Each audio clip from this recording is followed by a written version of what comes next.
Olá, meus amigos! Vamos então dar continuidade à nossa disciplina de Direito Civil 2, continuando então a falar dos bens. Na aula passada, nós tratamos aqui, primeiro, do conceito de bens, sua distinção para o conceito de coisas e também o que é patrimônio, e falamos também já de algumas classificações. Falamos então dos bens corpóreos, incorpóreos, os bens móveis e bens imóveis. Hoje vamos falar então dos chamados bens fungíveis e infungíveis, que tem aí a sua preleção, a sua ideia então principal no artigo 85 do Código Civil. Olha aí então na sua tela. São fungíveis os móveis que podem substituir-se por outros da mesma espécie, qualidade e quantidade. O que significa, então, dizer isso, né? Que podem ser substituídos por outros da mesma espécie, qualidade e quantidade. Aqui significa dizer que esses bens móveis, eles não importam a sua singularidade, que significa dizer que eles não são considerados por si mesmos, pelas suas próprias características singulares, e com isso nós podemos substituí-los por outros que tenham as mesmas características. Então vamos pensar o seguinte: uma garrafa de refrigerante, um celular, um iogurte, um microfone, uma caneta, todos esses bens você pode substituir por uma outra garrafa de refrigerante, celular, caneta, iogurte e assim vai. Por quê? Todos eles comungam das mesmas características, porque são da mesma espécie, da mesma qualidade, da mesma quantidade. Então, substituo um por outro e não há nenhuma perda econômica em cima desse bem. Então, posso considerar que esses bens são fungíveis. Por outro lado, aqueles bens que não podem ser substituídos por outros são considerados bens infungíveis. Então, podemos pensar aqui aquele objeto que está no museu. Vamos pensar lá, o quadro da Mona Lisa. Pode ser substituído por um outro da mesma espécie, qualidade e quantidade? Não, porque não existe outro quadro da Mona Lisa idêntico, inclusive com o mesmo valor econômico. Não existe, então, outro pintado aí pelo grande artista, né, por Leonardo da Vinci, que possa fazer a substituição do quadro da Mona Lisa. Então, veja que é um bem infungível. Eu considero ele singularmente porque as características não são comuns a outros bens, tá? Então, essa é a principal distinção entre fungíveis e infungíveis. Agora, é possível eu tornar infungível um bem que naturalmente seria fungível? E a resposta é positiva. E por que positiva? Porque eu posso considerar que aquele bem em si não se substitui por outro. Vamos dar um exemplo. Se eu tenho, por exemplo, uma herança de família, como por exemplo uma joia que é transmitida para os herdeiros, veja que posso dar a ela uma característica de infungibilidade. Porque por mais que exista um outro brinco igual vendido pelo joalheiro e tudo mais, veja que ele tem uma apreciação por mim feita muito diferente do que um outro bem qualquer. Porque ele aí teve, então, utilização por um ascendente meu, um avô, uma bisavó, e assim vai. Então, ele ganha uma singularidade que não pode aí fazer substituição por outro. Outro exemplo que podemos pensar, uma cédula de dinheiro, uma nota de R$ 10, por exemplo. Veja, uma nota de R$ 10 pode se substituir por outra. Mas e se aquela cédula de R$ 10 específica, ela faz parte de uma coleção? Digamos que ela seja lá de um ano específico, digamos que ela aí tem talvez um erro gráfico que a torne singular. Veja que pelo valor nominal, ela valeria R$ 10, assim como toda e qualquer cédula disponível no mercado. Mas, por fazer parte daquela coleção, por ter uma certa singularidade pelo seu detentor, ela vai então ganhar um outro valor. Então, eu posso tornar infungível, porque me interessa aquela cédula de R$ 10 específica e não a cédula aí considerada como todas as outras que estão disponíveis no mercado.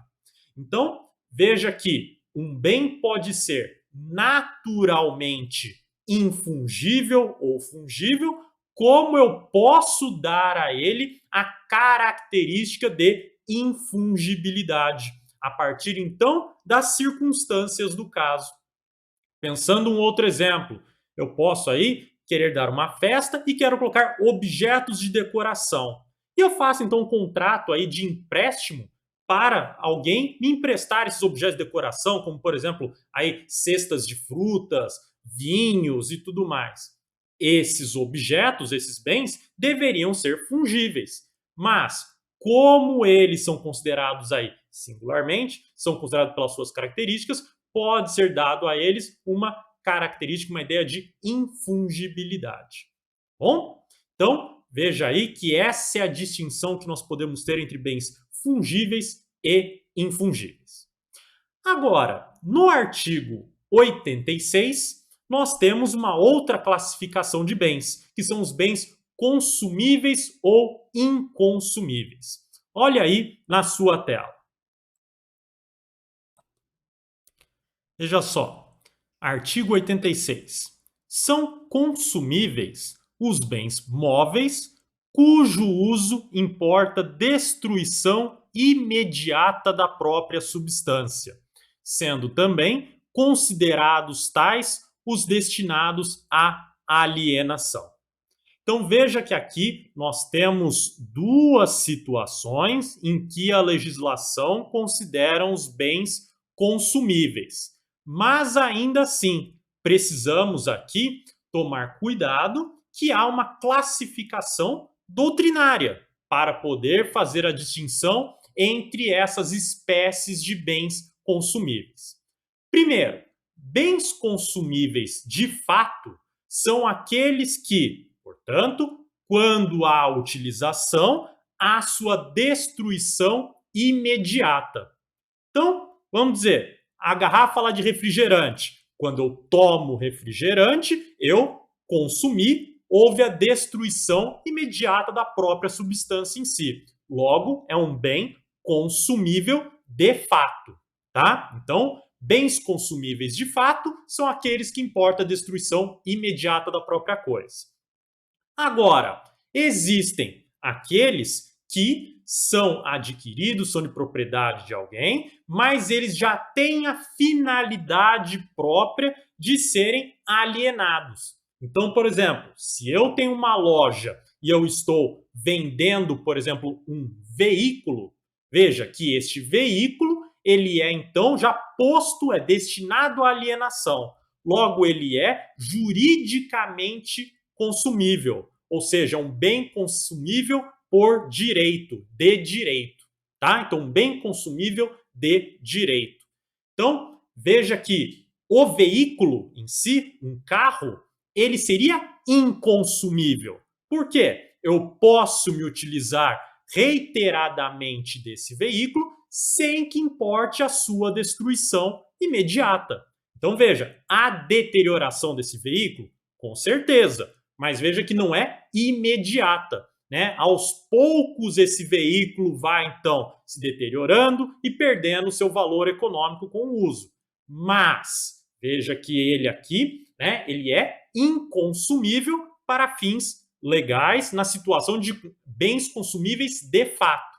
Mas na classificação de bens consumíveis de direito, né, ele é então consumível. Então, cuidado. Veja, ele não é um bem consumível de fato, porque não tem aí a sua destruição imediata, mas é consumível de direito. Embora pela sua própria natureza, ele teria que ser considerado inconsumível. O que dá para perceber, portanto, que um mesmo bem pode ser simultaneamente consumível e inconsumível. Veja, se a gente pegar lá o exemplo do refrigerante, como que eu vou classificá-lo? Como consumível de fato e, se posto à venda, consumível de direito. Um veículo, um carro, ele é inconsumível, porque de fato não há imediata destruição dele, mas é consumível de direito quando posto à alienação, tá? E veja só, também por vontade da própria pessoa, né? Você pode também transformar um bem consumível em inconsumível. Vamos dar o exemplo de um vinho que é posto à exposição e não para consumo. Então, ele serve lá para embelezar o ambiente, para aí dar destaque para as pessoas, então, aí admirarem aquele vinho. Por exemplo, um vinho muito antigo, de uma safra muito antiga e tudo mais. Veja que ele, por vontade das partes, se tornou inconsumível. Afinal, não há sua destruição imediata pelo uso, porque o seu uso é somente de exposição e não uso para consumo em si do líquido, do vinho que está contido naquela garrafa. Bom, então veja que importa aqui para essa classificação também, né, para a questão de ser consumível ou inconsumível, não só a natureza dele, como a vontade da pessoa que está lidando com esse bem. E isso, então, você consegue evidenciar, né, se é um bem consumível ou inconsumível, conforme as circunstâncias. E aqui é importante eu tratar também com vocês sobre a classificação que é colocada no Código de Defesa do Consumidor. Porque o Código de Defesa do Consumidor, que lida, né, particularmente com bens aí que seriam consumíveis, mas ele faz aí uma distinção classificatória bastante diferente. Afinal, trata também de bens inconsumíveis por natureza, como, por exemplo, quando um consumidor adquire um veículo. E aí, então, ele vai classificar os bens entre bens duráveis e não duráveis, tá? Para tentar fugir um pouco, inclusive, dessa polêmica de um bem aí ser considerado consumível e inconsumível ao mesmo tempo, o que pode causar aí estranhamento no momento da aplicação da regra jurídica de defesa do consumidor. Então, partiram para a classificação de bens duráveis e não duráveis. E qual que é a maior influência que se tem aí dessa ideia dos bens serem duráveis e não duráveis? O direito de reclamar pelos vícios, ou seja, defeitos, problemas que podem ser acarretados com o uso desses bens aí próprios tratados na relação de consumo, desses objetos da relação de consumo. Sendo que serviços e produtos não duráveis, eles têm aí 30 dias para o exercício do direito de reclamação, enquanto que produtos duráveis têm 90 dias. Então veja, se eu consigo perceber facilmente um problema naquele produto ou naquele serviço, se ele for não durável, vamos dar um exemplo, o refrigerante vem aí estragado, eu tenho então 30 dias para reclamar. Agora, se há um problema nítido, claro, num carro, como ele é um produto durável, então aí eu tenho 90 dias, conforme o artigo 26 do Código de Defesa do Consumidor. Bom? Muito bem. Próxima classificação que nós temos agora são dos bens divisíveis e os bens indivisíveis. Vamos dar uma olhada aqui na dicção legal. Olha só. O artigo 87 então diz o seguinte: bens divisíveis são os que se podem fracionar sem alteração na sua substância, diminuição considerável de valor ou prejuízo do uso a que se destina. Então, quando estamos falando aqui de bens divisíveis, estamos falando daqueles que então eu posso fazer a segmentação, o seu fracionamento, e ainda assim não haverá perda considerável do seu valor, não haverá prejuízo das finalidades que eu uso esse bem, ou a sua própria substância não vai ser alterada. Então, vamos pensar aqui um exemplo. Se eu tenho uma caixa cheia de produtos, digamos lá, uma caixa aí que está cheia de celulares. Se eu dividir essa caixa em duas, veja que pode não haver aí uma perda considerável de valor ou prejuízo, porque a divisão faz com que os bens que estejam lá dentro sejam divididos igualmente entre as partes. Assim como uma porção de terra, por exemplo, que tem aí dois proprietários e faça divisão ao meio, veja que ainda que haja uma alteração nessa sua substância, né, dividindo em dois, ainda assim não há uma diminuição considerável do valor. Apesar de formarem agora duas propriedades, veja que é possível fazer a sua divisão e ainda assim fazer uso dessa terra. Agora, outros bens, isso não é possível. Você vai pegar um óculos e dividir no meio, veja que ele perde aí a sua finalidade. Assim como um carro, se você corta ao meio o carro, não é mais possível o seu uso. Ou até mesmo um animal. Se você tem aí, por exemplo, um cachorro que é de propriedade entre duas pessoas, se você vai fazer a divisão, você não pode cortar o coitado animal ao meio, né? Afinal, ele perde então a sua finalidade, ele perde aí, né, o seu valor, altera a sua substância, tá? Então, você tem que sempre ficar de olho quando for falar de bens divisíveis, se não há essa alteração prejudicial. Se houver, então o bem é considerado indivisível, ok? Com isso, então, nós podemos aí compreender a classificação que nós temos desses bens aí indivisíveis, que eles podem ser indivisíveis por natureza, por determinação legal ou então por vontade das partes. Bens indivisíveis por natureza, veja, é pela própria característica daquele bem. Exemplo que eu dei, o óculos, o animal, o veículo, veja, não tem como, pela sua natureza, eu cortá-los ao meio aí e dividir entre as partes. Então, por natureza, são indivisíveis. Por outro lado, os bens indivisíveis por determinação legal são aqueles que a própria lei diz que são indivisíveis. Nesse caso, então, nós temos aí expressamente na lei, considerando bens que, por natureza, poderiam ser divisíveis, mas a lei quer que o tratamento dele seja de indivisível. Vou dar um exemplo para vocês de uma situação que nós já estudamos ainda aqui superficialmente, eu já mencionei para vocês antes. Pensem na herança. No momento em que há a morte do autor da herança para transmitir aos herdeiros, enquanto não feita a partilha, não feito o inventário e a partilha desses bens, todos são aí proprietários, são donos de toda a universalidade desses bens. Veja, essa massa, esse espólio, né, usando o nome correto aqui, o espólio, então esse patrimônio deixado, veja que ele é indivisível por força legal, conforme artigo 1791 do Código Civil, tá? E, finalmente, nós temos aqueles bens que se tornam indivisíveis por vontade das próprias partes. E que daí nós temos o regramento legal lá no artigo 88 do Código Civil. Olha aí na sua tela.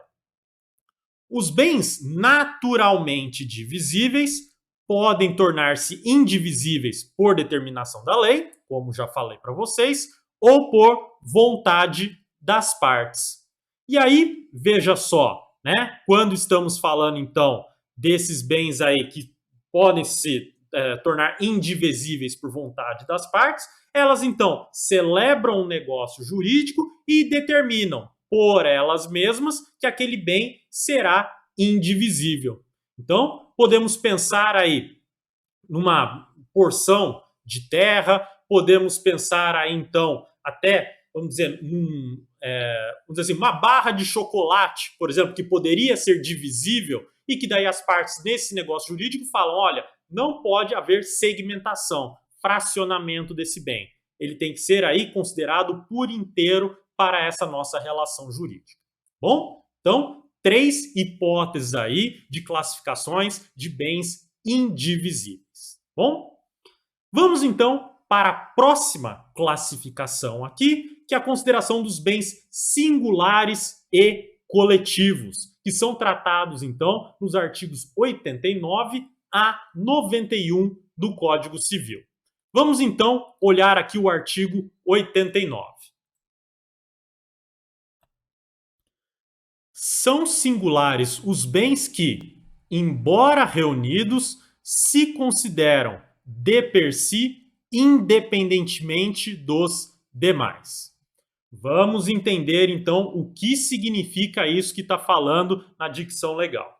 Veja só, quando falamos então dos bens singulares, estamos falando de bens que são considerados aí independentemente dos demais. Então, eu considero eles por eles mesmos e singularmente, né? Aí particularmente. Um exemplo, vamos imaginar uma biblioteca. Uma biblioteca, um conjunto de livros. Eu posso considerar esses livros aí singularmente? Então, por exemplo, eu quero vender um livro apenas, quero então fazer um negócio jurídico com um ou mais livros? Posso. Então, o livro em si pode ser considerado um bem singular, enquanto que a biblioteca como um todo será um bem coletivo. Mas sobre os bens coletivos já falo daqui a pouco para vocês. Veja só, bens singulares podem aí ser classificados também em duas espécies: os bens singulares simples e os bens singulares compostos. O que são os bens singulares simples? São aqueles que formam esse todo homogêneo, mas em razão de ação da própria natureza.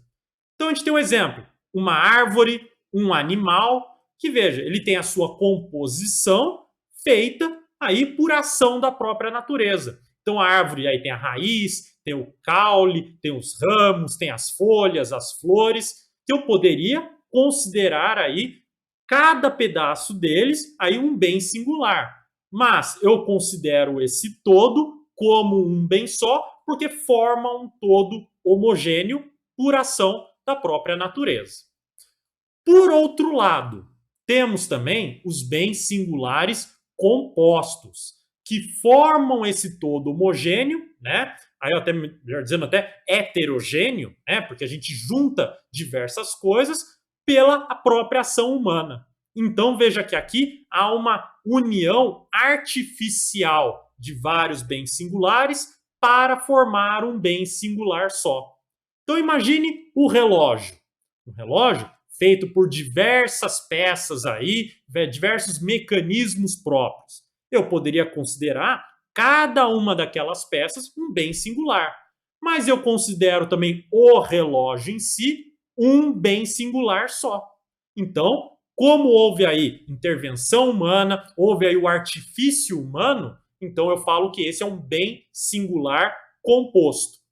Porque pegou peças heterogêneas, ou seja, peças que não estão aí dispostas, unidas na natureza, mas o ser humano uniu para formar um bem singular. Bom, então, bens singulares podem aí ser classificados entre bens singulares simples, ação da natureza, e bens singulares compostos, quando há ação humana. Bom, agora, bens coletivos, por sua vez, são aqueles que compõem uma universalidade. São aqueles, então, que são agregados como um todo e eu acabo aí realizando relações jurídicas considerando eles como um conjunto, como um todo. E aí, artigos 90 e 91 do Código Civil vão trazer para nós as duas espécies de universalidade. A universalidade de fato e a universalidade de direito. Vamos ler esses dois dispositivos. Olha só.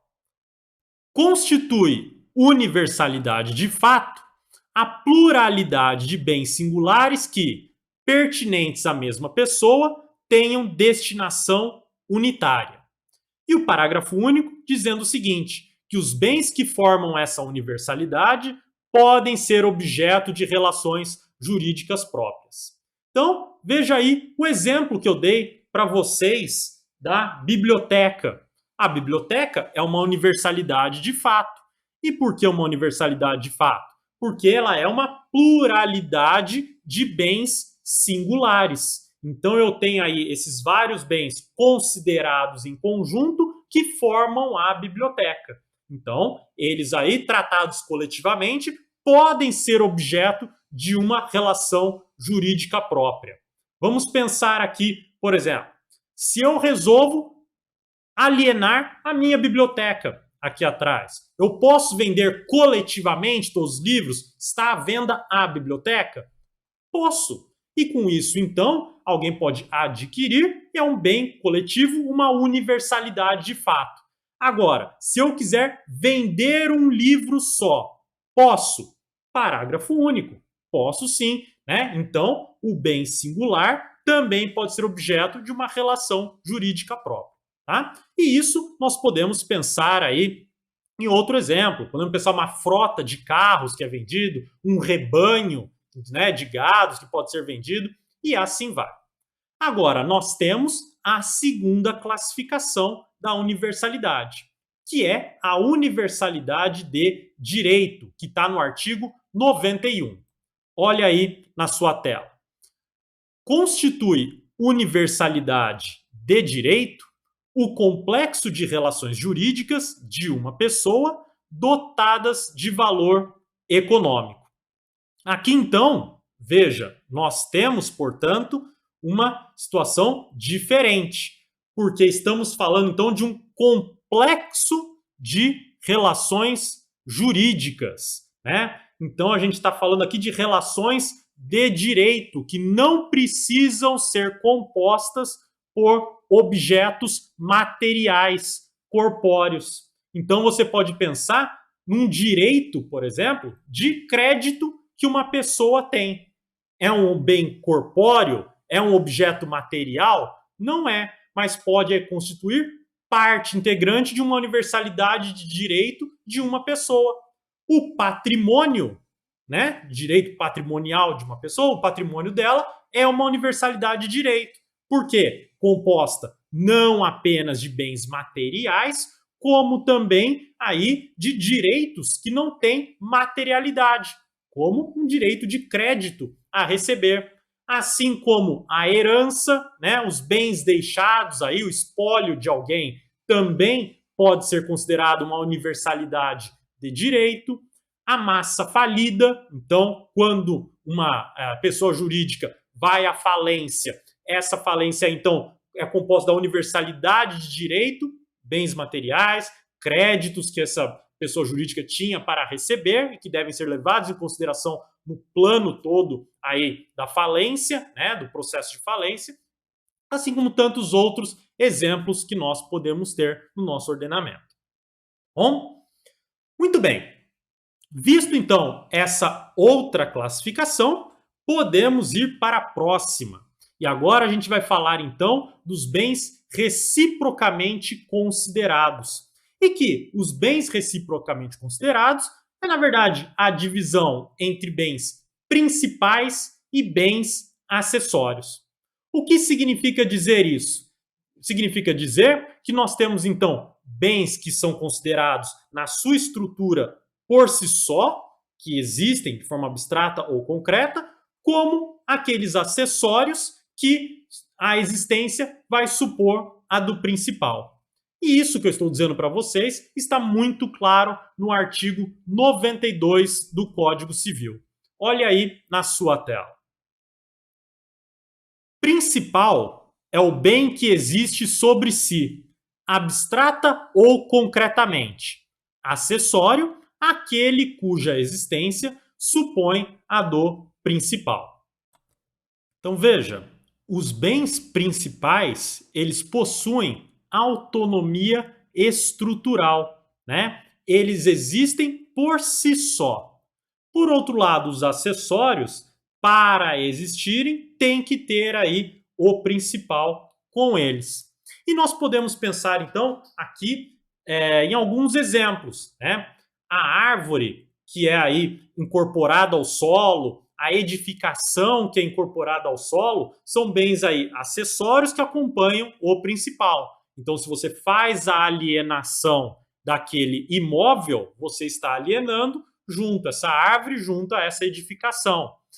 Outro exemplo, se você tem uma obrigação principal, conforme o Código Civil, que nós vamos estudar à frente, né? Se essa obrigação principal é extinta, a obrigação acessória também é extinta com ela. Então veja, se acaba de existir aí um contrato, por exemplo, de locação que tem uma fiança, vai também se extinguir a fiança junto com esse contrato, desde que não haja inadimplemento e tudo mais. Digamos aí na extinção aí correta, com o cumprimento da obrigação pelas partes, extingue o principal ou extingue também a acessória, tá? Então, veja que nós temos muitos exemplos aqui, o que nos leva, inclusive, para a referência a um brocardo jurídico que é levado em consideração como regra geral do nosso sistema, entre a relação, né, pela relação entre os bens principais e acessórios, que é dado também pela doutrina o nome de princípio da gravitação jurídica. Olha aí na sua tela, então, né? Dizendo que o acessório segue a sorte do principal. Ou seja, pela regra geral, o que acontece com o bem principal, o bem acessório vai então aí acompanhar. Vamos imaginar, você tem um veículo, um carro, e você aí equipou esse veículo com, por exemplo, um sistema de som, um rádio e tudo mais. Se você, por vontade, não falou que haveria uma distinção de tratamento entre esses bens, veja, com a alienação do veículo, pressupõe que você está alienando também o sistema de som, o rádio e tudo mais, né? Então você precisa fazer a ressalva no próprio contrato que você não está fazendo com que esse acessório acompanhe o principal, que é o veículo. Por quê? Pela regra geral do nosso sistema, pelo princípio da gravitação jurídica, o acessório segue a sorte do principal. E veja, dei um exemplo para vocês a partir da vontade das partes, que não querem que o acessório siga a sorte do principal.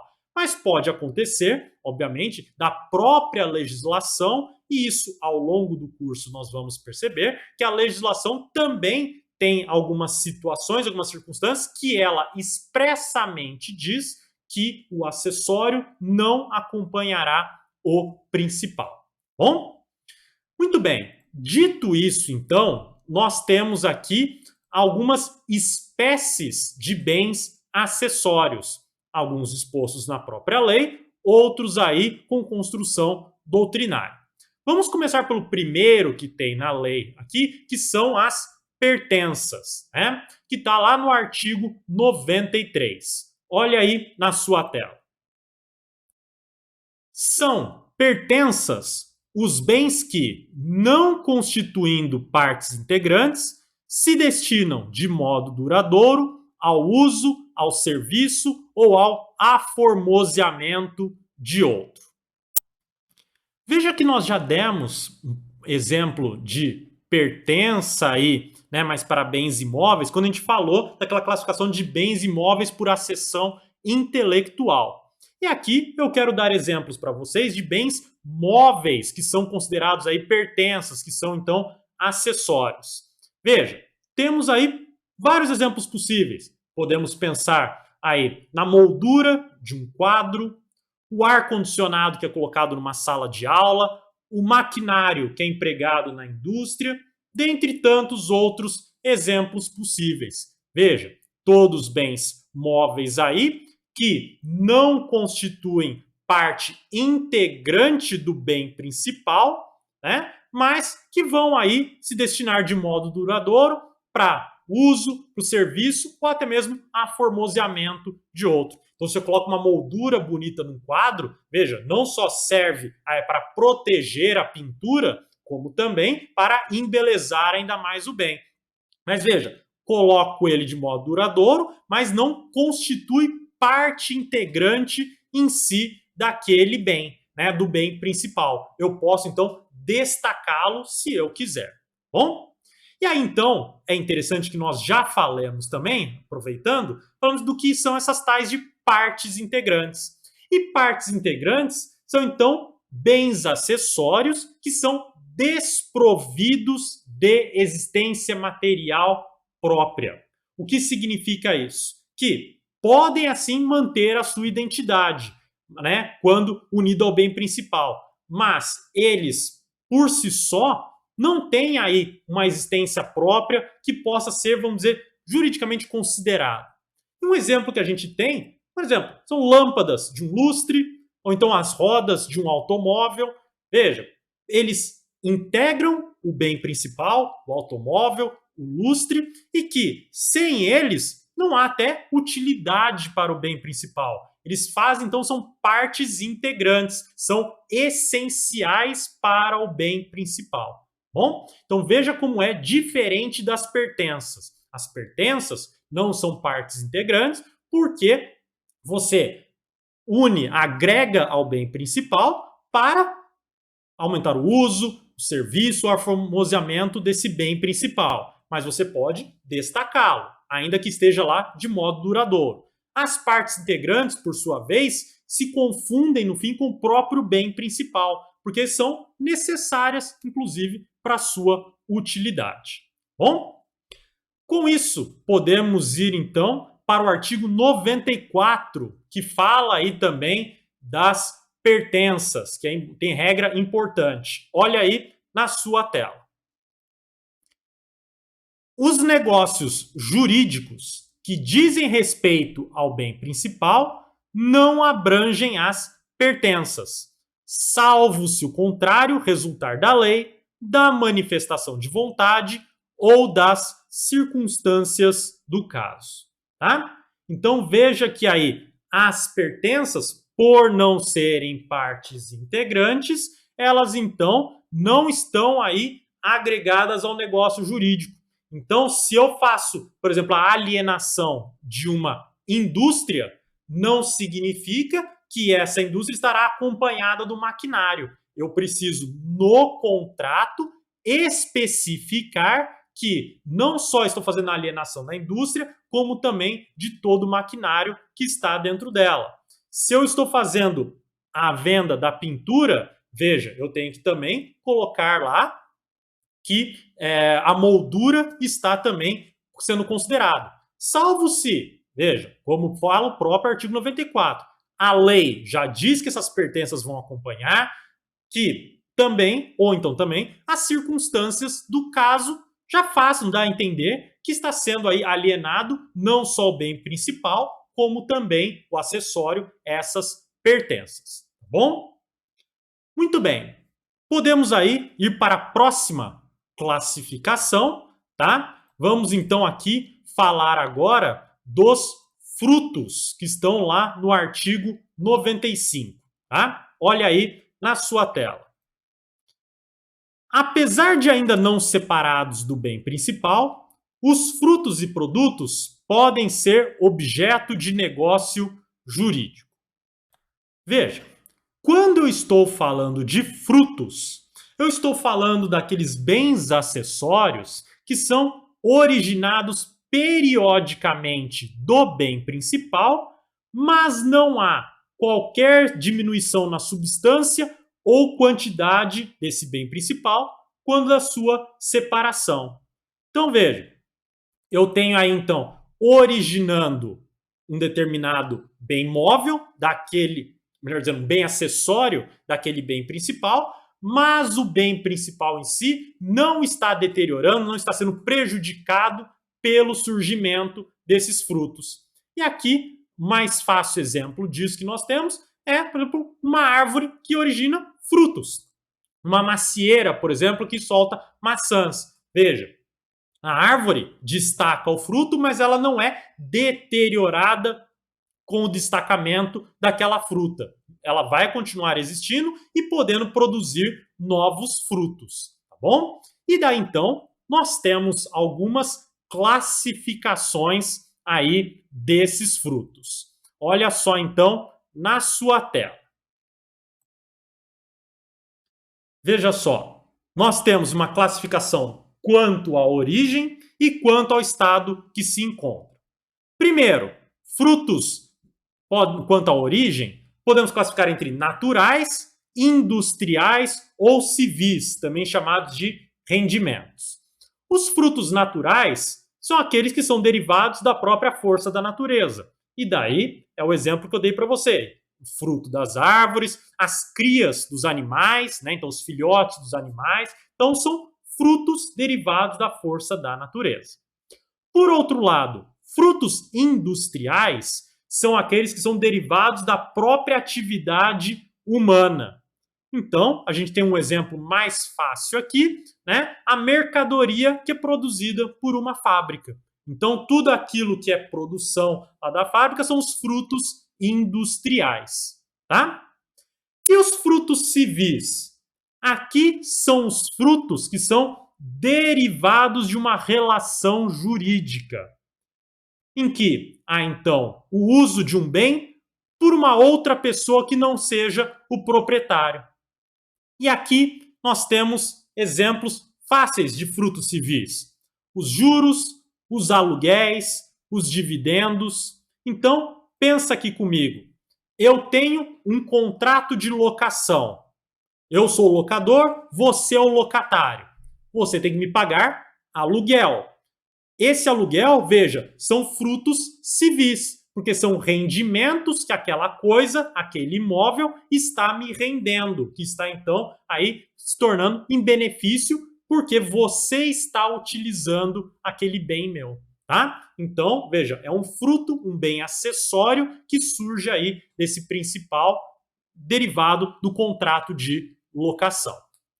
Agora veja, falei que além dessa classificação quanto à origem, também temos uma classificação quanto ao estado em que se encontram as coisas, né? Esses frutos.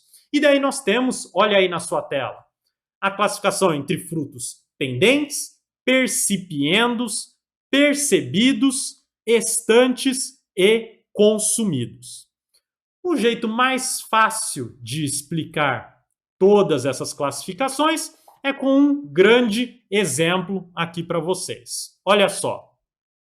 Vamos imaginar, tem aqui a macieira. E a maçã dessa macieira ainda está verde, ainda não dá para ser colhida. Então, é aquele fruto que ainda não foi colhido, não foi separado aí do bem principal. Esse fruto preso ainda na árvore, veja, é um fruto pendente. Então, ele ainda está ligado ao bem principal, né? E mesmo sendo um fruto pendente, ele pode ser objeto de negócio jurídico, conforme a gente leu no artigo 95. Então eu já posso, por exemplo, fazer um contrato de alienação, que quando for possível fazer a colheita dessa maçã, então eu vou pagar um determinado preço. Então já faço lá um negócio jurídico envolvendo esse fruto pendente. Então, ainda preso ao bem principal e não tem aí, vamos dizer assim, a necessidade agora de ser colhido, de ser separado. Por outro lado, vamos dizer que a maçã agora amadureceu e agora sim ela pode ser colhida. Ou seja, é um fruto que já poderia ter sido colhido, mas ainda não foi. Nesse caso, eu chamo de fruto percipiendo, tá? Então, aquele que já poderia ter sido percebido, mas ainda não foi. Então, percipiendo. Agora, colhi essa maçã, separei do bem principal. Qual que é o nome que eu vou dar? Fruto percebido. Portanto, separado do principal. E depois, se eu armazeno, por exemplo, aí guardei aí no meu pavilhão, no meu galpão, esse fruto, né, para poder aí então deslocar, fazer a venda posterior e tudo mais. Então, armazenei em outra localidade. Qual que é o nome que eu dou? Fruto estante. Bom? Fruto estante. E, finalmente, se eu comi a maçã, né, já colhi, separei e utilizei, já se exauriu, eu chamo então de fruto consumido. Tá bom? Então veja que toda essa classificação vai ganhar maior relevância para nós quando estivermos estudando posse lá em direitos reais, que daí então vão ter a possibilidade de ter posse de boa-fé ou de má-fé de algum bem, e esse bem aí produzir frutos. E a depender do estado desse fruto, aquele que está como possuidor de boa-fé ou má-fé poderá ser indenizado, pode ser mantido na posse desses frutos, ou então terá que entregar para o verdadeiro possuidor, legítimo possuidor, no caso, tá? Mas daí são várias hipóteses que estudaremos lá em direito civil, sim. Bom? Muito bem. E, finalmente, como última situação aqui que nós temos que estudar, são as benfeitorias. Olha aí na sua tela o artigo 96. As benfeitorias podem ser voluptuárias, úteis ou necessárias. E daí nós temos aqui o que significa cada uma dessas formas aí, voluptuárias, úteis ou necessárias. Gente, o que quer dizer aí benfeitorias? Estou falando aí então de obras, despesas que são feitas para conservação, melhoramento ou aformoseamento do bem principal. Então veja, eu mexo na estrutura em si do bem principal para que ele seja conservado, para que aumente a sua utilidade ou que ele fique mais belo. E daí então, com isso, nós conseguimos, veja, fazer essas três classificações.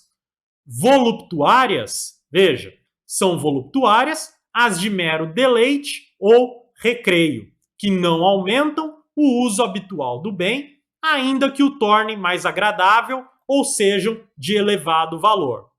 Úteis, as que aumentam ou facilitam o uso do bem.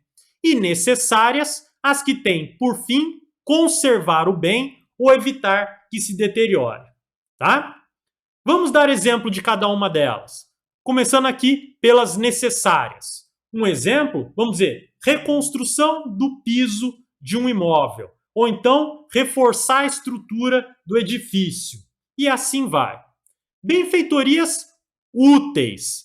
Vamos pensar aqui no caso de instalação de um sanitário mais moderno, uma facilitação no acesso a uma garagem. Veja, aumentei, facilitei o uso do bem.